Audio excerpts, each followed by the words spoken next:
ಒಂದೇ ಥರ ತಿಂಡಿ ತಿಂದು ಬೇಜಾರಾಗಿರುತ್ತೆ. ಹಾಗಾಗಿ ನಾವು ಸಾಮಾನ್ಯವಾಗಿ egg rice, egg fried rice ಅಂತ ಮಾಡ್ತಾನೆ ಇರ್ತೀವಿ. ಇವತ್ತು ಡಿಫ್ರೆಂಟಾಗಿ ಎಗ್ ದಮ್ ಬಿರಿಯಾನಿನ ಮಾಡೋಣ. ರೆಸ್ಟೋರೆಂಟ್ಗೆ ಹೋಗಿ ನಾವು ಎಗ್ ದಮ್ ಬಿರಿಯಾನಿ ತಿಂತೀವಿ ಅಂದರೆ ತುಂಬಾ ಕಾಸ್ಟ್ಲಿ ಇರುತ್ತೆ. ಅದನ್ನೇ ತುಂಬ ಸುಲಭವಾಗಿ ಮನೆಯಲ್ಲೇ ಮಾಡ್ಕೊಳ್ಬೋದು. ಬನ್ನಿ ಹೇಗೆ ಮಾಡೋದು ಅಂತೇಳಿ ನೋಡ್ಕೊಳ್ಳೋಣ. ಎಲ್ಲರಿಗೂ ನಮಸ್ಕಾರ, welcome back to my channel Sonu special. ಮೊದಲನೇದಾಗಿ ನಾನಿಲ್ಲಿ ಒಂದು ಪಾತ್ರೆಯಲ್ಲಿ ನೀರನ್ನು ಕಾಯ್ದಕ್ಕೆ ಇಟ್ಟಿದ್ದೀನಿ. ಇದಕ್ಕೆ ಒಂದು 2 ಟೇಬಲ್ ಸ್ಪೂನಷ್ಟು ಎಣ್ಣೆ ಹಾಕ್ತಾಯಿದ್ದೀನಿ. ಇದ್ರ ಜೊತೆಗೆ ಸ್ವಲ್ಪ ಸ್ಪೈಸಸ್ ಕೂಡ ಆ್ಯಡ್ ಮಾಡೋಣ. ನಾನಿಲ್ಲಿ ಜೀರಿಗೆ, ಪಲಾವ್ ಎಲೆ, ಹಾಗೆ ಚಕ್ಕೆ, ಲವಂಗ, ಮೆಣಸು ಎಲ್ಲದನ್ನು ಕೂಡ ಸೇರಿಸಿದ್ದೀನಿ. ಜೊತೆಗೆ ಸ್ಟಾರ್ ಅನೀಸ್ ಕೂಡ ಹಾಕಿದ್ದೀನಿ. ಹಾಗೆ ನೀರು ಚೆನ್ನಾಗಿ ಕುದಿಯೋಕ್ಕೆ ಸ್ಟಾರ್ಟ್ ಮಾಡಿದ ಮೇಲೆ ಅಕ್ಕಿ ಸೇರಿಸ್ತಾ ಇದ್ದೀನಿ. ನಾನಿಲ್ಲಿ ಬಾಸುಮತಿ ಅಕ್ಕಿ ತೊಗೊಂಡಿದ್ದೀನಿ. ಇದನ್ನು ಅರ್ಧ ಗಂಟೆಗಳ ಕಾಲ ನೆನೆಸಿಟ್ಟಿದ್ದೆ. ನಾರ್ಮಲಾಗಿ ಸೋನಾ ಮಸೂರಿ ರೈಸ್ ತೊಗೊಂಡ್ರೆ ನೆನೆಸೋ ಅಂಥ ಅವಶ್ಯಕತೆ ಏನೂ ಇರಲ್ಲ, ಡೈರೆಕ್ಟಾಗಿ ಹಾಕ್ಕೊಳ್ಬೋದು. ಬಟ್ ಬಾಸುಮತಿ ಆಗ್ತಾ ಇರೋದ್ರಿಂದ ಒಂದು ಅರ್ಧ ಗಂಟೆಗಳ ಕಾಲ ಮುಂಚಿತವಾಗಿ ನೆನೆಸ್ಕೊಂಡಿರಬೇಕು. ಇವಾಗ ಇದನ್ನು ಒಂದು 85% ಬೇಯಿಸ್ಕೊಳ್ಬೇಕಾಗತ್ತೆ. ನಾನಿಲ್ಲಿ ಮೊಟ್ಟೆ ದಮ್ ಬಿರಿಯಾನಿ ಮಾಡ್ತಿರೋದ್ರಿಂದ ಮೊಟ್ಟೆ ಕೂಡ ಇಲ್ಲಿ ಒಂದು 6 ಬೇಯೋದಕ್ಕಿಟ್ಟಿದ್ದೀನಿ.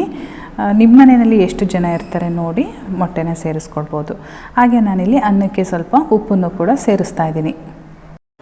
ತುಂಬ ಏನು ಟೈಮ್ ತೊಗೊಳೋದಿಲ್ಲ, ಒಂದು 6 ರಿಂದ 7 ನಿಮಿಷ. ಏಕೆಂದರೆ ಅಕ್ಕಿ ಆಲ್ರೆಡಿ ನೆನೆಸಿರೋದ್ರಿಂದ ಒಂದು 6 ರಿಂದ 7 ನಿಮಿಷ ಬೇಯಿಸ್ಕೊಂಡ್ರೆ ಸಾಕು. ನೋಡಿ, ಅದ್ರ ಒಳಗಡೆ ದಿಂಡು ಸಿಗಬಾರ್ದು ನಮಗೆ, ಆ ರೀತಿ ಸಾಫ್ಟಾಗಿ ಬೆಂದಿದ್ರೆ ಸಾಕಾಗುತ್ತೆ. ಇವಾಗ ಇದನ್ನು ತೆಗೆದು ಈ ರೀತಿ ಒಂದು ಓಲಿರ್ತಕ್ಕಂಥ ಬೌಲ್ಗೆ ನಾನು ಟ್ರಾನ್ಸ್ಫರ್ ಮಾಡಿ ಇಟ್ಟಿರ್ತೀನಿ. ಇವಾಗ ಅಗಲವಾಗಿರ್ತಕ್ಕಂಥದ್ದು ಒಂದು ಫ್ರೈಯಿಂಗ್ ಪ್ಯಾನ್ ತೊಗೊಂಡಿದ್ದೀನಿ. ಸ್ವಲ್ಪ ತಳ ಗಟ್ಟಿ ಇರೋ ಅಂಥದ್ದು ನೋಡಿ ತೊಗೊಳ್ಳಿ. ಇದಕ್ಕೆ ಒಂದು 2 ರಿಂದ 3 ಟೇಬಲ್ ಸ್ಪೂನಷ್ಟು ಎಣ್ಣೆ ಹಾಕ್ತಾಯಿದ್ದೀನಿ. ನಾನಿಲ್ಲಿ 2 ದೊಡ್ಡ ಗಾತ್ರದ ಈರುಳ್ಳಿನ ಮೀಡಿಯಮ್ ಸೈಜಲ್ಲಿ ಕಟ್ ಮಾಡಿ ಇಟ್ಕೊಂಡಿದ್ದೆ. ಒಂದು 1/4 ಭಾಗದಷ್ಟು ಉಳಿಸ್ಕೊಂಡು ಮಿಕ್ಕಿದ ಎಲ್ಲ ಈರುಳ್ಳಿನೂ ಸೇರಿಸಿ ಫ್ರೈ ಮಾಡ್ಕೊಳ್ತಾ ಇದ್ದೀನಿ. ಫ್ರೈಡ್ ಆನಿಯನ್ ಮಾಡ್ಕೊಳ್ಳೋದಕ್ಕೆ ಈ ರೀತಿ ಹಾಕ್ಕೊಂಡಿದ್ದೀನಿ. ಫ್ರೈಡ್ ಆನಿಯನ್ನು ನಿಮಗೆ ಸೂಪರ್ ಮಾರ್ಕೆಟಲ್ಲೆಲ್ಲ ಸಿಗುತ್ತೆ, ಪ್ಯಾಕೆಟಲ್ಲಿ ಮಾರ್ತಾ ಇರ್ತಾರೆ. ಸೊ ಅದ್ರ ಬದಲಾಗಿ ಈ ರೀತಿ ಇನ್ಸ್ಟಂಟಾಗಿ ನಾವು ಮನೆಯಲ್ಲೇ ರೆಡಿ ಮಾಡೋದ್ರಿಂದ ಹೆಲ್ತಿಯಾಗಿರುತ್ತೆ. ಹೊರಗಡೆ ತರೋದನ್ನು ಸ್ವಲ್ಪ ಅವಾಯ್ಡ್ ಮಾಡಿ ಈ ರೀತಿ ಮನೆಯಲ್ಲೇ ರೆಡಿ ಮಾಡ್ಕೊಳ್ಳೋಣ. ನೋಡಿ, ಇಷ್ಟು ಕಲರ್ ಚೇಂಜ್ ಆಗೋವರೆಗೂ ನಾವು ಫ್ರೈ ಮಾಡ್ಕೊಳ್ಬೇಕು. ಇವಾಗ ಇದು ರೆಡಿಯಾಗಿದೆ. ಸಪ್ರೇಟಾಗಿ ಒಂದು ಪ್ಲೇಟಲ್ಲಿ ಹಾಕಿ ಎತ್ತಿಟ್ಕೊಂಡಿರ್ತೀನಿ.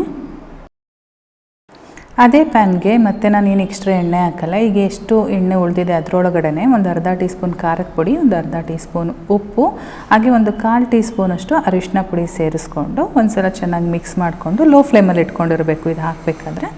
ಇವಾಗ ನಾನೇನು ಮೊಟ್ಟೆ ಬೇಯಿಸ್ಕೊಂಡಿದ್ದೆ ಅಲ್ವಾ, ಅದನ್ನೆಲ್ಲ ಸಿಪ್ಪೆ ಎಲ್ಲ ತೆಗೆದು ಈ ರೀತಿ ಫ್ರೈ ಮಾಡ್ಕೊಳ್ತಾ ಇದ್ದೀನಿ. ಮಸಾಲೆ ಚೆನ್ನಾಗಿ ಸ್ವಲ್ಪ ಇಟ್ಕೊಳ್ಳಿ ಅಂತ ಹೇಳಿ ಅದನ್ನು ಒಂದು 2 ನಿಮಿಷ ಫ್ರೈ ಮಾಡಿಕೊಂಡು ಈ ರೀತಿ ಸಪ್ರೇಟಾಗಿ ಎತ್ತಿಟ್ಕೊಂಡಿರ್ತೀನಿ. ಇವಾಗ ಅದೇ ಪ್ಯಾನ್ಗೆ ನಾನು ಅದೇನು ಮಸಾಲೆ ಇದೆ ಅದರೊಳಗಡೆ ನಾನು ಒಂದು 4 ಟೇಬಲ್ ಸ್ಪೂನಷ್ಟು ಎಣ್ಣೆ ಹಾಕ್ತಾಯಿದ್ದೀನಿ. ತುಪ್ಪದ ಫ್ಲೇವರ್ ಇಷ್ಟ ಆಗುತ್ತೆ ಅಂದರೆ ನೀವು ಒಂದು ಅರ್ಧ ತುಪ್ಪ ಕೂಡ ಸೇರಿಸ್ಕೊಳ್ಬೋದು. ಇವಾಗ ನಾನೇನು 1/4 ಭಾಗದಷ್ಟು ಈರುಳ್ಳಿ ಎತ್ತಿಟ್ಟಿದ್ದೆ ಅಲ್ವಾ, ಆವಾಗ ಆ ಈರುಳ್ಳಿನ ಹಾಕ್ಕೊಳ್ತಾ ಇದ್ದೀನಿ ಫ್ರೈ ಮಾಡೋದಕ್ಕೆ. ಈ ಈರುಳ್ಳಿ ಮತ್ತೆ ಗೋಲ್ಡನ್ ಬ್ರೌನ್ ಆಗೋವರೆಗೂ ಮಾಡೋ ಅಂಥ ಅವಶ್ಯಕತೆ ಇಲ್ಲ, ಸ್ವಲ್ಪ ಸಾಫ್ಟ್ ಆದರೆ ಸಾಕು. ಶುಂಠಿ ಬೆಳ್ಳುಳ್ಳಿ ಪೇಸ್ಟನ್ನು 1 ಟೇಬಲ್ ಸ್ಪೂನಷ್ಟು ಸೇರಿಸ್ತಾ ಇದ್ದೀನಿ.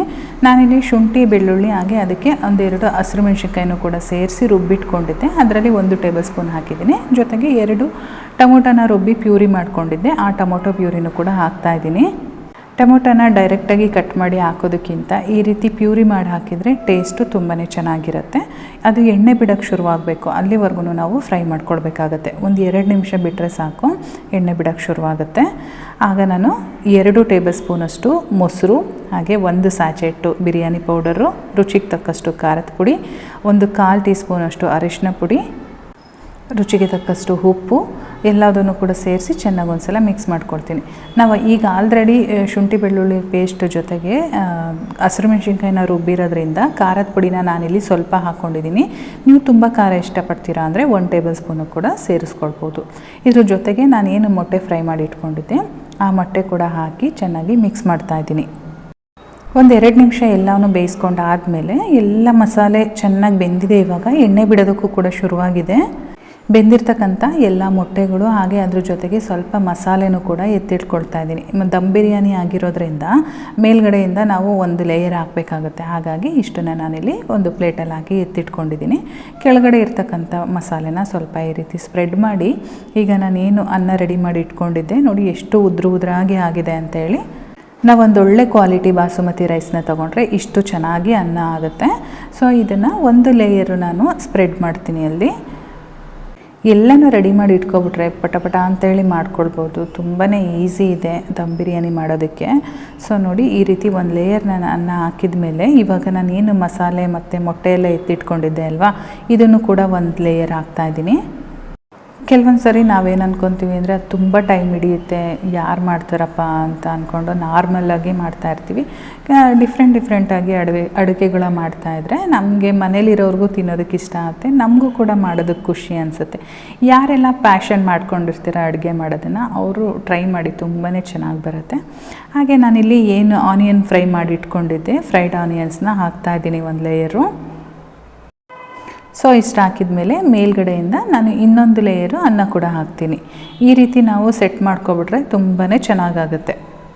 ಅನ್ನ ಹಾಕಿದ ಮೇಲೆ ಮೇಲಿಂದ ಒಂದು ಸ್ವಲ್ಪ ಪುದೀನ ಎಲೆಗಳನ್ನ ಹಾಕ್ತಾಯಿದ್ದೀನಿ. ಹಾಗೆ ಅದ್ರ ಜೊತೆಗೆ ಸ್ವಲ್ಪ ಕಟ್ ಮಾಡಿರ್ತಕ್ಕಂಥ ಕೊತ್ತಂಬರಿ ಸೊಪ್ಪನ್ನು ಕೂಡ ಈ ರೀತಿ ಸ್ಪ್ರೆಡ್ ಮಾಡ್ಕೊಳ್ತಾ ಇದ್ದೀನಿ. ಹಾಗೆ ಇನ್ನೊಂದು ಲೇಯರು ನಾನಿಲ್ಲಿ ಫ್ರೈಡ್ ಆನಿಯನ್ ಕೂಡ ಹಾಕ್ತಾಯಿದ್ದೀನಿ. ಇದ್ರ ಜೊತೆಗೆ ಸಾಫ್ರಾನ್ ಇದ್ದರೆ ಸಾಫ್ರಾನ್ ವಾಟರ್ ಕೂಡ ಹಾಕ್ಬೋದು. ನಮ್ಮ ಮನೆಯಲ್ಲಿ ಇರಲಿಲ್ಲ, ಹಾಗಾಗಿ ನಾನು ಅದನ್ನು ಸ್ಕಿಪ್ ಮಾಡಿದ್ದೀನಿ. ಸೊ ಕಲರ್ಫುಲ್ಲಾಗಿ ಕಾಣುತ್ತೆ ಅಂತ ಹೇಳ್ಬಿಟ್ಟು ಅಷ್ಟೇ. ಇವಾಗ ಅದ್ರ ಕವರ್ ಮಾಡ್ತಾಯಿದ್ದೀನಿ ನಾನೊಂದು ಸಿಲ್ವರ್ ಫಾಯಿಲಿಂದ.